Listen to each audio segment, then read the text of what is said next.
पुण्यात वैवाहिक आयुष्यातील मतभेदातून संतापाची परिसीमा गाठणारी एक गंभीर घटना उघडकीस आली आहे. शरीर संबंधाची मागणी केल्यावर पतीनेच पत्नीवर अत्याचार करत तिच्या गुप्तांगावर तसेच मांडीवर सिगारेटचे चटके दिल्याचा धक्कादायक प्रकार घडला. या प्रकरणी पीडितेने येरवडा पोलिसांकडे तक्रार दाखल केली असून पतीसह सासरच्या 5 जणांविरुद्ध गुन्हा नोंदवण्यात आला. तक्रारदार 29 वर्षीय महिलेचा विवाह 11 एप्रिल 2025 रोजी येरवड्यातील 33 वर्षीय पुरुषाशी मुस्लिम पद्धतीने झाला. लग्नानंतरच्या पहिल्याच रात्रीपासून पतीचा व्यवहार संशयास्पद होता. हनीमून नाईटला तो खूप थकलो आहे असे सांगत झोपी गेला. पुढील काही दिवस पत्नीने पती नैसर्गिकरित्या पुढाकार घेईल अशी अपेक्षा ठेवून वाट पाहिली. मात्र पती तिच्यासोबत झोपला तरी शारीरिक नातेसंबंध ठेवण्यापासून तो सातत्याने दूर पळत होता.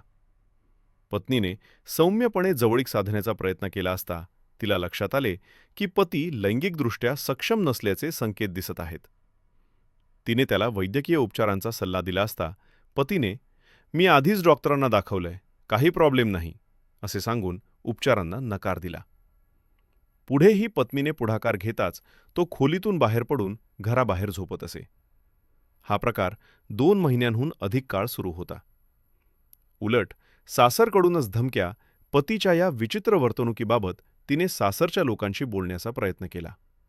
मात्र मदतीऐवजी "हे बाहेर कुणाला सांगू नको" अशी तिला उलट धमकी देण्यात आली. पुन्हा तिने तक्रार केल्यावर तिच्यावर मानसिक छळ वाढवण्यात आल्याचे तक्रारीत नमूद केले आहे. माहेरी जाण्याची इच्छा व्यक्त केली असता "लग्न झालंय, निभावून न्यायचं" अशी सक्ती करण्यात आली. एका दिवशी पतीने "चल तुला दाखवतो" असे म्हणत तिला बेडरूममध्ये नेले आणि संतापाच्या भरात तिच्या प्रायव्हेट पार्टवर तसेच मांडीवर पेटत्या सिगारेटने चटके दिले. या अमानुष कृत्यानंतरही सासरकडील छळ थांबला नाही. नणंदांनी माहेरी जाण्यापासून रोखण्याचा प्रयत्न केला.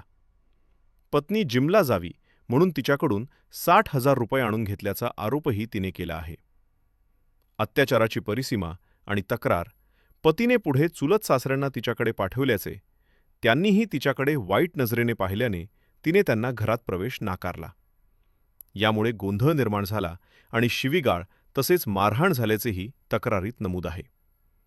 या तणावाला कंटाळून तिने आत्महत्येची धमकी दिल्यानंतर दोन्ही कुटुंबात बैठक झाली.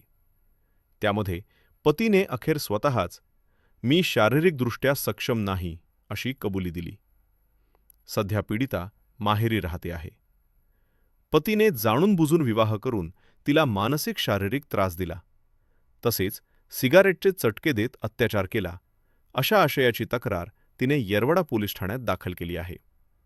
या गंभीर प्रकारामध्ये तिचा पती, सासू, नणंद, चुलत नणंद आणि चुलत सासरे अशा एकूण 5 जणांवर गुन्हा नोंदवण्यात आला असून तपास सुरू आहे.